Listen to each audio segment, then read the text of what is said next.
El siguiente programa no contiene escenas de sexo y de violencia. Es para toda la familia. Las opiniones y comentarios generados por directores, periodistas e invitados no son responsabilidad del Canal 2 de Alpa Surfnet.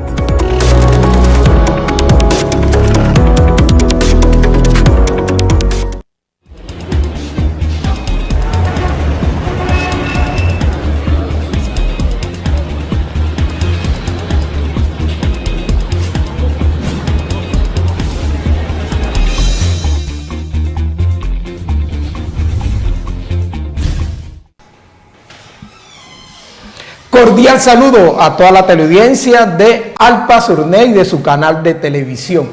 Un abrazo muy especial a todos los que desde ya se conectan a nuestra señal a través de nuestra página web www.alpavision.com, pero igualmente a través de la señal de televisión a más de 50,000 suscriptores en toda la ciudad de Neiva. Pero también un especial saludo a la gente de Garzón y el centro de departamento del Huila, donde estamos llegando con nuestra señal. Muchísimas gracias a todo ese equipo de marketing que tuve esta semana allá en Garzón, ratificando, consolidando la entrega de la familia Alpa Surfnet para el servicio de la gente de Garzón, y que eso ha permitido que ya vayan muchos más a afiliarse allá a nuestras oficinas en el Centro Comercial Paseo de Rosario. Muchísimas gracias por esa acogida en Garzón y todo el centro de departamento del Huila. Especiales Alpa Surfnet es el espacio de opinión, entrevista e información de nuestro canal. Y para ello ustedes nos pueden seguir igualmente a través de nuestras distintas redes sociales. Nos encuentran en Facebook Live con nuestro canal, con nuestra plataforma Alpa Noticias, e igualmente a través de TikTok e Instagram. Ahí tienen la señal de Alpa Surfnet, el mejor servicio de internet que tiene la región surcolombiana. Y hoy vamos a hablar de un tema fundamental. Vamos a hablar de derechos humanos. Vamos a hablar de protección de menores. Vamos a hablar de lo que a ustedes y nosotros nos interesa, la protección de la vida humana, fundamental para nuestra existencia. Y para eso tenemos una invitada especial que ya se la vamos a presentar. Entre tanto, pueden desde este mismo momento presentarnos sus dudas, sus preguntas, sus mensajes, reportarnos su sintonía a través de nuestras distintas redes sociales, que ya los vamos a estar leyendo. Y hoy vamos a hablar de un tema fundamental, derechos humanos, como hemos dicho, y para eso, para hablar de ese panorama de la situación humanitaria en el departamento de Huila, hemos invitado a Joana Rojas Herrera. Ella es la defensora del pueblo en el departamento de Huila desde el año 2023. Precisamente en enero del 2023 asumió y prácticamente está cumpliendo ya su tercer año al frente de esta entidad. Ella es abogada, es especialista en derecho penal y ciencias forenses, además de especialista en derecho probatorio. Lleva una carrera amplia dentro de la Defensoría del Pueblo, donde ha desempeñado diversos cargos como contratista, y en el 2023 logró, por su desempeño profesional, su trabajo, ser designada, nombrada como defensora del pueblo, y por eso le hemos invitado hoy aquí a Especiales Alpa Surfnet. Doctora Joana, bienvenida a Alpa Surfnet. Bueno, muy buenos días a todos, Ever, el equipo, por supuesto toda la teleaudiencia de su programa, que tiene por supuesto tanta aceptación y tiene tantísimos seguidores en nuestro departamento. Muy contenta de estar acá, Ever, para resolver y contarles un poco de lo que hacemos. Y bueno, acá estamos, entonces siempre que tengamos este llamado y dispongamos del espacio, vamos a estar aquí acompañándolos. Vamos a hablar con la doctora Joana sobre los temas relacionados con el panorama de derechos humanos, con reclutamiento de menores, con la atención a víctimas de conflicto, algunos de los aspectos básicos o funcionales, misionales que tiene esta entidad tan fundamental, que por un tiempo pasó un poco inadvertida para la población, pero que en los últimos años ha logrado adquirir ese protagonismo y esa importancia, más que protagonismo, esa importancia para la defensa de los derechos humanos. Y por eso queremos, la primera pregunta, doctora Joana, es ¿cómo estamos en términos generales, de acuerdo a ese trabajo ya de casi 3 años que lleva usted como defensora del pueblo, pero con más de 10 años en esa entidad? ¿Cuál es el panorama actual de los derechos humanos en el departamento del Huila? Bueno, esta es una pregunta muy compleja la Defensoría del Pueblo, a través de su misionalidad, que es proteger los derechos de las personas, por supuesto, en el territorio y en especial esta regional Huila, en los 37 municipios, los corregimientos y las veredas de nuestro departamento, ha podido sacar una radiografía real de qué es lo que realmente está ocurriendo con las conductas victimizantes por parte de varios actores, por parte de los actores al margen de la ley, de los grupos ilegales que han venido disputando territorio y que han logrado colocar a la población civil, o en mejor hacer interposición de la población civil entre el fuego cruzado. Por supuesto están los actores legítimos, las fuerzas del Estado, ejército, policía, todas estas entidades que tienen por objeto ir a terreno a justamente realizar esos operativos tendientes a devolver la tranquilidad a las personas en el sector rural y en el sector urbano. Entonces, la Defensoría del Pueblo, a través de la delegada de Sistema de Alertas Tempranas, ha realizado unos mecanismos de advertencia que todos ya conocen, están muy populares por estos días, son nuestras alertas tempranas, en donde se recoge un panorama de riesgo y se advierte a la institucionalidad en pleno de orden nacional, regional y local, para que se adopten medidas de cara a las recomendaciones de la Defensoría para que aquello que creemos que está a punto de pasar no ocurra. Entonces, por supuesto, esta situación genera muchas, de ahí se desencadenan una cantidad de situaciones. Después de que se da a conocer la alerta temprana, que tiene que ver con la competencia directa del Ministerio del Interior, se realiza una comisión intersectorial para la búsqueda de la respuesta, que implica unas recomendaciones y que se deben cumplir, porque si bien la alerta es propiamente dicha no es de carácter obligatorio ni es vinculante, sí la respuesta a ella lo es. Entonces, y en ese sentido, doctora Joana, mucha gente piensa que sí, se hacen muchas alertas, se advierte, pero a veces terminan ocurriendo esos hechos. Sí. ¿Qué hacer o cómo convertir esa alerta temprana, como usted dice, en algo que sea verdaderamente presionante? Eficaz, sí. Eficaz y eficiente. Okay. Bueno, afortunadamente, nosotros tenemos una misionalidad en el escenario de la advertencia. Tenemos que advertir el riesgo, y cuando se advierte el riesgo, pues se concitan entidades cuya competencia directa es prevenir, atender con planes de acción y, por supuesto, no permitir que haya una repetición de esa conducta. Entonces, sí, efectivamente, las 9 alertas tempranas en donde tenemos pues el departamento del Huila, lamentablemente, pero que es el trabajo que debemos hacer con miras a que no se den esas situaciones de confinamiento de los sectores rurales, desplazamiento forzado como el que tuvimos en La Plata el año anterior, que ustedes cubrieron con bastante profesionalismo hacia los primeros días del mes de agosto del 2023, donde 1.111 familias salieron desarraigadas de 13 veredas del municipio de La Plata, Huila, por la confrontación que hubo en sus territorios. ¿Y por qué ese hecho no tuvo tanto protagonismo como el que hubo en Catatumbo? Bueno, aquí hay varias situaciones por manifestar. Recordemos que lamentablemente en ese momento falleció una menor de tan solo 4 años, sus padres estaban resguardados y en medio del fuego cruzado entre actores ilegales y entre Fuerza Pública, Ejército de Colombia, resulta lesionada de gravedad y posteriormente pierde la vida, una pequeña, que digamos es reflejo real de lo que aquí está ocurriendo. Correcto.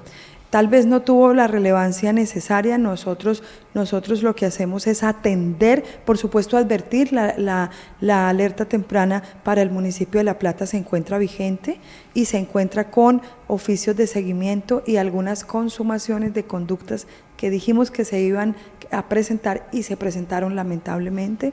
Necesitamos encontrar, Ever, un espacio, una instancia de coordinación en donde cada quien haga su competencia desde estar entrelazada con las demás entidades para que no cada uno esté rodando suelto y entonces esto se hace más ineficaz. Le decía, entonces hablamos del confinamiento, el desplazamiento, el reclutamiento de nuestros niños, niñas, adolescentes, jóvenes con pertenencia indígena y sin ella. El tema de La Plata también, correcto, por su límite, y el tema de Iquira, que tenemos alerta temprana del 2024, solo y exclusiva para el tema del reclutamiento forzado. Logramos detectar en el año 2024 que hubo más de una decena de menores que han sido desarraigados de sus hogares para pertenecer a las filas de una guerra que nos está costando la vida. Ella es la doctora Joana Rojas Herrera, la defensora del pueblo del departamento de Huila, que hoy está con usted y con nosotros. Muchísimas gracias a todos los que ya se están conectando, que ya están expresando sus dudas, sus preguntas, ya la estamos anotando para comentarla con ella. Y queremos con ella precisamente hacer este panorama, como lo estamos haciendo, de la situación humanitaria en el departamento de Huila. Aquí hemos tenido a la unidad de víctimas, aquí hemos tenido a la Procuraduría, aquí hemos tenido al Ministerio Público con personería y a lo mismo a la Fuerza de Seguridad. Y un tema clave que comenta usted en una de estas primeras respuestas, doctora Joana, tiene que ver con el reclutamiento de menores. ¿Es para usted el hecho victimizante más grave del momento en el Huila o hay otro? Bueno, en la escala de valor, por supuesto, nuestros niños y nuestras niñas cobran una relevancia difícil de superar por otro sector. Por supuesto, la preocupación de la Defensoría y de la institucionalidad en pleno debería ser prevenir este tipo de flagelo. Debo manifestar con tristeza que existe un subregistro en cuanto a las entidades cuya competencia es la protección de estos derechos y por supuesto a quienes por mandato constitucional tienen la obligación de investigar, acusar, juzgar y condenar este tipo de conductas. Estamos hablando de la Fiscalía General de la Nación, por supuesto, estamos hablando de los programas e instituciones que convergen en las alcaldías, en las gobernaciones y por supuesto en la alta dirección pues del alto gobierno nacional. Entonces, los esfuerzos inexorablemente deben ir encaminados a la protección de nuestros menores. ¿Tiene cifras usted en este momento de reclutamiento de menores que demuestren ese subregistro, doctora? Claro, nosotros hacemos un trabajo en terreno en donde la misma comunidad nos cuenta de primera fuente qué ocurre, pero para poder integrar una ruta tiene que haber una denuncia que ponga en movimiento el aparato judicial. Si esa denuncia no hay, pues se le resta la relevancia y por supuesto no es posible hacerlo con toda la potencia del Estado como debería.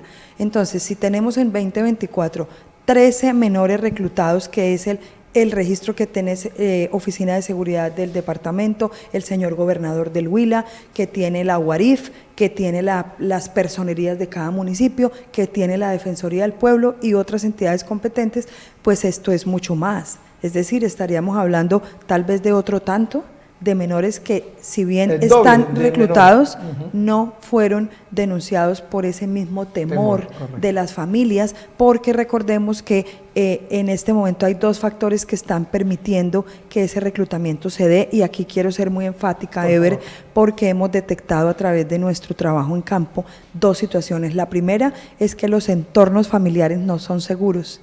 No hay seguridad afectiva ni seguridad alimentaria.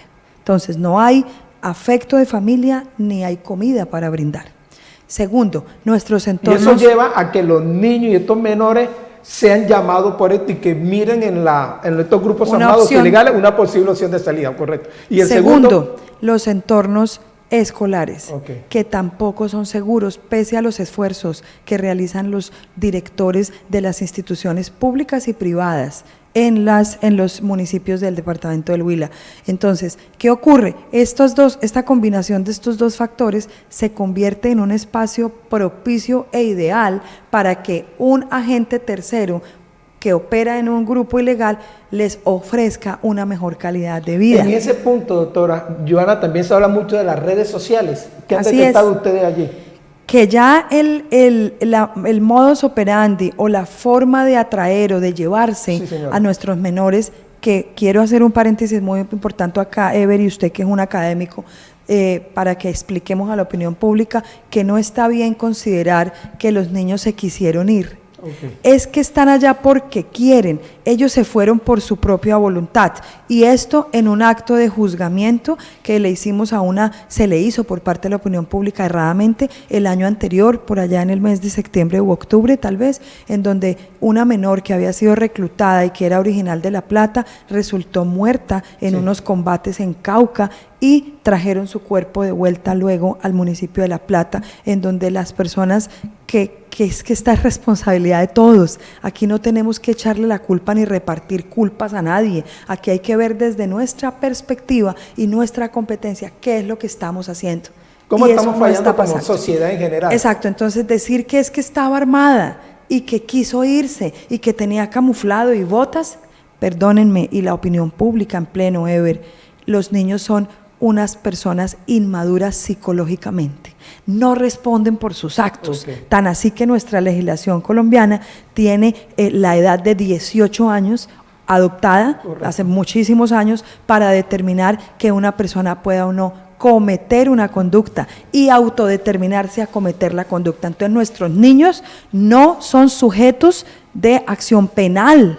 La ruta para poder restablecer sus derechos a través de este acompañamiento que hace la Defensoría del Pueblo, de la Delegada de Infancia y por supuesto de la Delegada del Sistema de Alertas Tempranas, es acompañar al ICBF, que es el competente de volver y restablecer estos derechos sociales, económicos, familiares, educativos, para que ese menor vuelva a ese seno seguro de su hogar y su institución académica. Y a propósito de la niñez, otro trabajo clave que hacen ustedes es sobre el trabajo infantil. Sí. ¿Qué cifras tenemos allí y cuál es el panorama que se tiene en el Departamento de Trabajo Infantil, que va unido, si cabe la visión, a este tema de reclutamiento también? Bueno, quiero terminar un poquito el tema del reclutamiento, y ya hablamos del trabajo infantil y de las apuestas ambiciosas que hacemos a través de nuestra Dirección Nacional de Promoción y Divulgación de Derechos Humanos, para que los papitos y las mamitas entiendan que los niños se deben a su aula escolar y a sus entornos familiares, no ni al acompañamiento siquiera, porque podemos ver padres que se llevan a sus hijos y no los ponen a trabajar, pero los acompañan porque no tienen otra manera de dejarlos y por la seguridad de los mismos, pero que necesariamente, y ahora que estamos iniciando año, un llamado especial a la sociedad huilense para que no permitan que hayan personas menores de edad, niños y niñas, que estén desescolarizados. Hay en este momento campañas agresivas de las Secretarías de Educación local, Alcaldía de Neiva, por supuesto Gobernación del Huila, en donde todavía no completan los cupos escolares, y entonces hay que ir a tocar la puerta de esa casa de ese niño a verificar cuál es la razón por la que no está yendo a sus clases.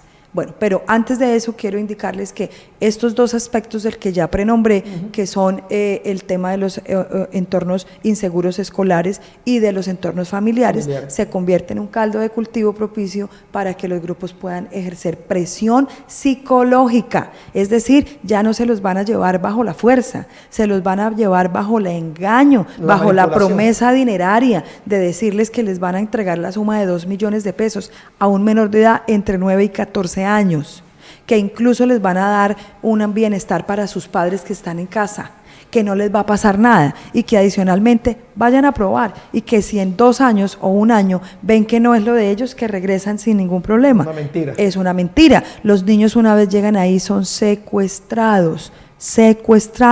La conducta más execrable, tal vez más allá de la muerte, es quitarle la libertad a una persona por medio de un actor ilegal. Claramente. Entonces esto hay que decirlo, Ever. Esto no se puede tapar, esto es una verdad gritada a voces, y nosotros interpretamos el sentir de nuestra población en el departamento del Huila. Entonces, este reclutamiento se está haciendo por la seducción a través de las redes sociales. Un trabajo importante están haciendo los organismos de inteligencia, Ever, no hay que desconocerlo. Ellos inmediatamente detectan que montaron el TikTok con toda esta alegoría y con toda esta ideología, inmediatamente interrumpen, pero así como están cerrando uno, están abriendo 10. Total. Esto se prolifera como mejor dicho, es increíble. Nosotros hacemos seguimiento a esa política pública y sabemos que está funcionando. Si no estuviese funcionando sería el caos, pero sí está funcionando, pero nos falta correr esa milla extra dentro de nuestra actuación, dentro de nuestra misionalidad. Entonces, este tema, por supuesto, queda en el primer lugar. Total. El reclutamiento de niños y niñas. Segundo, alertas tempranas en el norte, occidente, oriente del departamento. Vamos para el sur. En el sur ya tenemos cobijado el departamento con 20 municipios que quedaron enlistados en la alerta temprana 001 del 2025, en donde está Cauca, Huila, Putumayo, Meta, Caquetá, Guaviare, en donde estos municipios colocan una cuota entre 5, 3 y 4 municipios. El Huila colocó 20. No. A través del seguimiento juicioso que hacen nuestros funcionarios en terreno. Entonces, ¿por qué la hicimos? Porque urge proteger la vida y la integridad de esa población.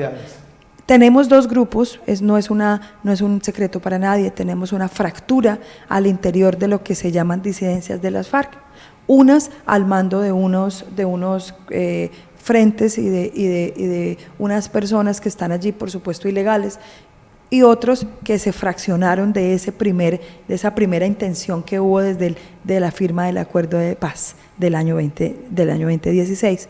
Con esa ruptura, lo que empieza es a haber una disputa territorial. Esa disputa territorial coloca la población civil en la mitad y los hace víctimas. Nosotros, dentro de nuestra delegada de atención y asesoría a las víctimas, recibimos entre 30 y 70 personas en el día.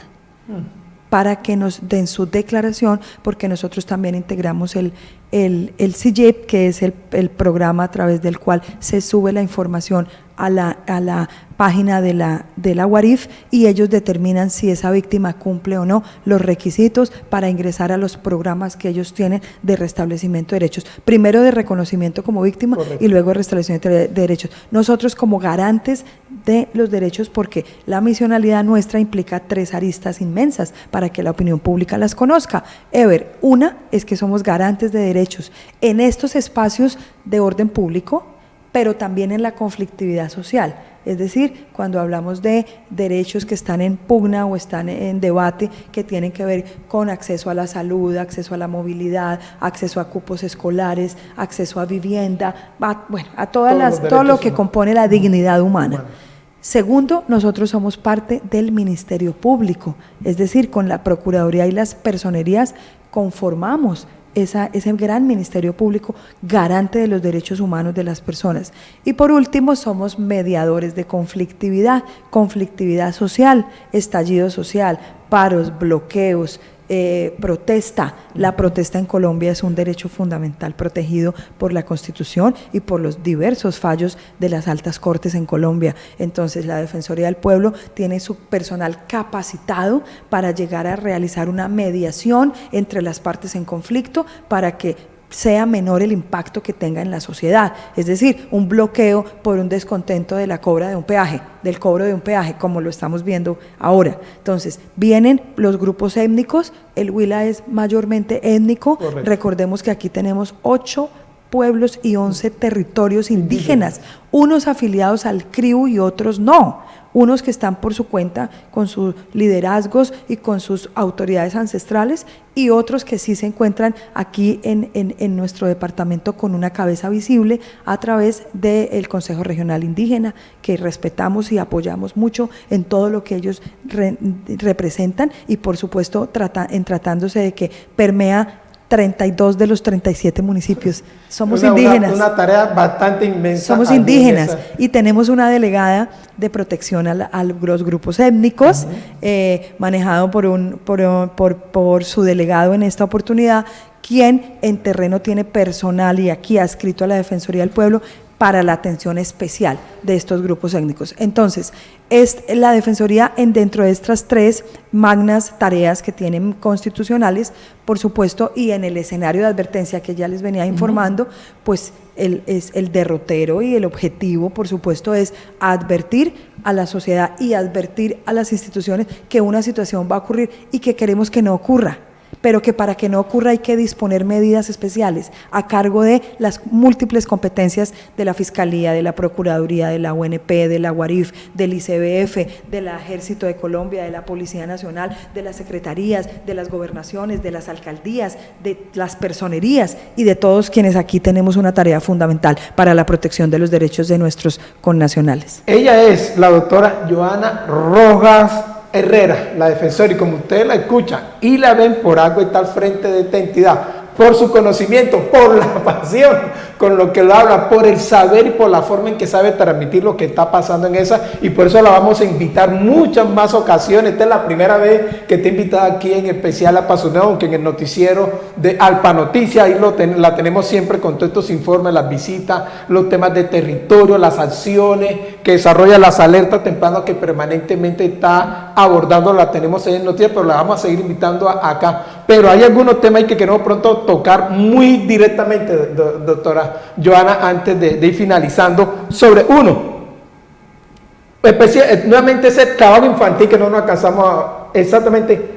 ¿Cuál es, muy brevemente, la situación del trabajo infantil en el Huila? Bueno, aquí hay una situación preocupante, Ever, y es que, como ya indiqué, la desescolarización de nuestros niños pues se convierte en un factor importante para que se dediquen a actividades que no deberían en ese momento. El trabajo infantil, por supuesto, a través de las secretarías de alcaldía, por supuesto, a través de los programas del ICBF, cuenta con el acompañamiento permanente de la Defensoría del Pueblo. Y lo que hemos podido detectar es que, como tenemos una cantidad considerable de inmigrantes procedentes de nuestro vecino país de Venezuela, entonces esta situación se infló. Muy común ver en los semáforos, en nosotros saliendo a nuestro trabajo en horas de la mañana, ya se van instalando personas de otras nacionalidades, hasta personas de grupos indígenas también, que vienen de otras nacionalidades. Es el caso de los peruanos y ecuatorianos que vemos con mucha frecuencia en el parque en este momento, en el Parque Simón Bolívar, en el Parque Santander, en el municipio, en donde vemos que hay niños y niñas 5, 6 con su madre, incluso unos en primera edad. Total. Y pues la condolencia que siente uno en su corazón es venir y brindar un alimento temporal, porque pues un día, pero ellos no necesitan comer un día, necesitan comer todos los días, necesitan reivindicar sus derechos y su dignidad, y no lo pueden hacer a través de la limosna de las personas, pero a algunos no les queda otra opción. Entonces, esta situación,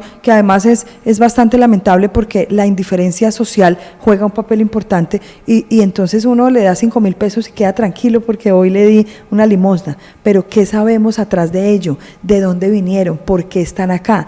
Esos niños, ¿qué ocurre con ellos? Con la protección de su salud, con la escolaridad, todo esto implica. Entonces, por supuesto, estos registros que tenemos de la desescolarización y del trabajo infantil alarman porque recordemos que suena a muy frase de cajón, pero sí son el futuro de nuestra sociedad. Y tengo que aclarar que la señora defensora del pueblo, la doctora Iris Marín, quien ha trabajado un extraordinario programa para ejecutar en sus 4 años, denotó la importancia, y ahora nuestra Defensoría del Pueblo tiene un logo importantísimo, y es Defensoría del Pueblo de Colombia y la naturaleza por un buen futuro. Y díganme cómo podemos dejar por fuera del futuro nuestra niñez, que es la potencia justamente de ese futuro que la Defensoría ha querido cobijar con ese decálogo maravilloso que realizó la señora defensora, en donde manifiesta las 10 prioridades, pero preponderantes, de lo que es el impacto que debe tener nuestra entidad y cómo se visualiza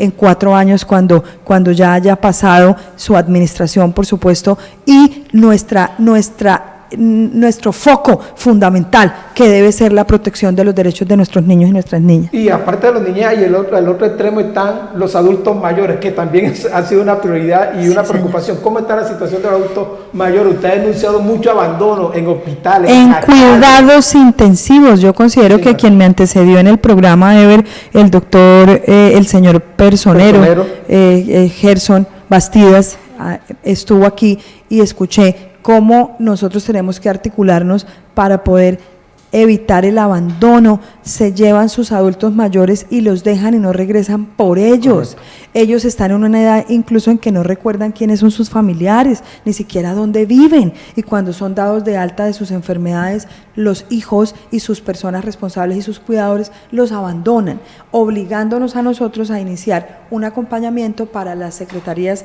por supuesto de las alcaldías competentes de ello, para buscar cupos de larga estancia en los hogares a cargo de alcaldías y gobernación, en donde están, por supuesto, sobrepoblados y hacinados, porque a mayor magnitud del problema, pues debe darse una capacidad instalada mucho mayor. Entonces, hace unos meses, en el mes de diciembre tal vez, se logró que se aperturara un hogar con mayor capacidad cuyo resorte de competencia es la alcaldía de Neiva. Está funcionando aquí por la carrera Sexta con calle Octava, en un hotel tradicional de la ciudad, ahí frente a donde estuvo el diario El Huila por muchos años, y ahí se logró traer esos adultos mayores, sacar una mayor cantidad de cupos para que pudiéramos dar atención a esta población tan afectada, y que es justamente la que nos da este bagaje de historia en nuestra vida, que mantiene vivo todo lo que significamos y todo lo que somos,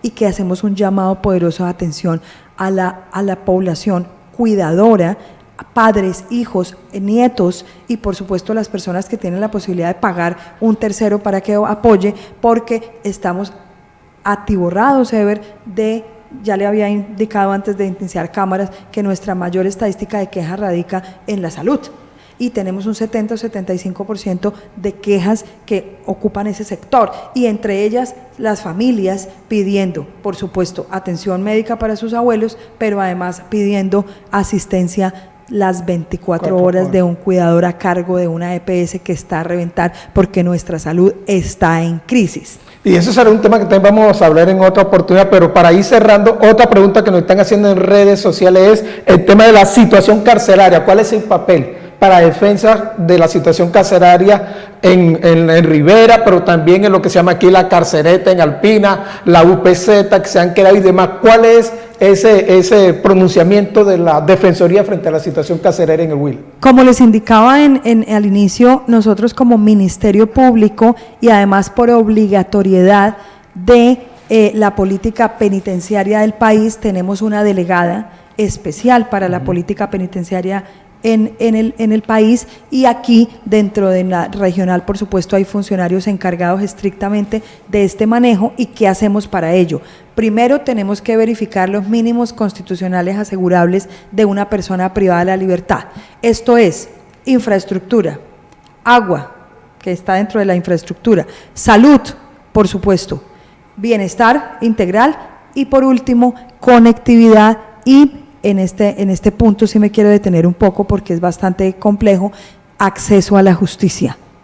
Entonces, en estos 5 ejes fundamentales de lo que significa una persona privada de la libertad, correcto, la Defensoría del Pueblo lidera, junto con la Procuraduría y las personerías, las mesas penitenciarias para revisar los compromisos con el IMPEC, con la USPEC, pero también con las alcaldías, porque recordemos que las personas privadas de la libertad que no han obtenido una condena están al auspicio de las alcaldías, a través de una ley que es viejita y que se tiene que reformar pronto, pero que necesariamente deben cumplir con lo mínimo, porque es que es lo mínimo: agua, comida, situaciones médicas claras, por supuesto, y conectividad, acceso a la justicia. Entonces, ¿qué hemos podido detectar? Que en estos aspectos fundamentales estamos fallando. El sistema está colapsado, por supuesto hay un hacinamiento de más del 300%. No podemos olvidar que existen 4 erones grandes en el departamento del Huila: Neiva, Garzón, Pitalito y La Plata, en donde por supuesto el hacinamiento es más del 300%, exceptuando el municipio de Garzón, cuya cárcel de ese circuito se certificó internacionalmente, y por eso ellos no nos reciben privados de la libertad. Pero lo que son los CDTs y las mal llamadas carceletas, y las mal llamadas, pues, sitios de detención transitoria, que es la palabra técnica correcta para ellos, están fracasados.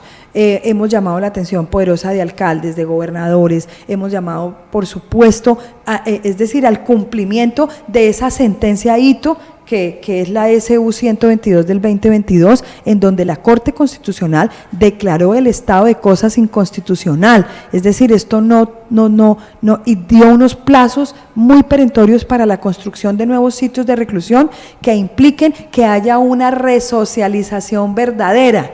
Porque recordemos que quien llega a una cárcel, incluso por un delito menor, sale siendo maestro, pero en actuaciones delictivas. Correcto. Entonces no tiene sentido ir a un sitio a resocializarse y salir peor. Se supone que la sociedad va a volver a reincorporar a su sociedad a una persona que en algún momento cometió un error por lo que sea. No los vamos a juzgar porque no es nuestro papel. Para eso está reservado a la Administración de Justicia y en investigación a la Fiscalía General de la Nación. Pero sí es nuestra responsabilidad social revisar qué pasa, cómo entra un ciudadano y cómo sale. Y cómo se demora tan poquito en volver a entrar. ¿Sí? Tenemos personas en seguir cometiendo conductas. Entonces, hacemos un seguimiento pormenorizado, detallado de estos mínimos constitucionales y, por supuesto, instamos al señor procurador y a su equipo para que inicien todas las aperturas de las investigaciones para que de verdad quede claro de quién es esa responsabilidad, se judicialice, por supuesto, se inicien procesos de carácter sancionatorio, disciplinario, con el fin de empezar a entender que este es un problema mayor, no es menor, que es una familia entera la que tiene una persona privada de la libertad en condiciones indignas, por supuesto, soslayando gravemente la Declaración Internacional de los Derechos Humanos, la Constitución Nacional y las normas que nos componen el sistema. Ella es la doctora Johanna Rojas Herrera, defensora del pueblo en el Huila, que como hemos dicho, ha estado con usted y con nosotros aquí en especiales Alpa Surné. La vamos a seguir invitando, doctora Johanna, porque sabemos que quedan muchos temas pendientes, muchas historias por contar allí, mucha información para seguir ahondando sobre el tema de las alertas tempranas, sobre el tema de la salud, tema de violaciones de los derechos humanos, pero queremos hoy despedirla con un mensaje que usted le dé después de 2 años, del 2023, 2024, iniciando este 2025, aquí en la Defensoría del Pueblo, un mensaje corto, directo, sobre el papel de la Defensoría del Pueblo. Hasta acá, vamos a invitar. Los esperamos a todos en nuestra sede física, Ever, que queda en la calle 13, número 5120, en nuestra página web de la Defensoría del Pueblo. Permítanos apoyarlos en cada situación que ustedes tengan, en esa búsqueda de esa respuesta a esa institución que no les contesta sus derechos de petición, que no les abre la puerta. La Defensoría del Pueblo es el último lugar a donde llegan las personas donde han sido rechazadas en todos los lugares, a todo nivel. Aquí está la Defensoría del Pueblo de Colombia y la naturaleza por un buen futuro. Gracias, doctora Johanna, muy amable. Gracias a ti y gracias a todo el equipo. Aquí estaré las veces que sean necesarias. Muchas gracias. Especiales Alpa Surné es el espacio de entrevista, opinión e información de nuestro canal, bajo la coordinación periodística de Lina Andrade y la dirección general de Ana María Molina. A todos ustedes, muchísimas gracias por su sintonía y hasta una próxima emisión.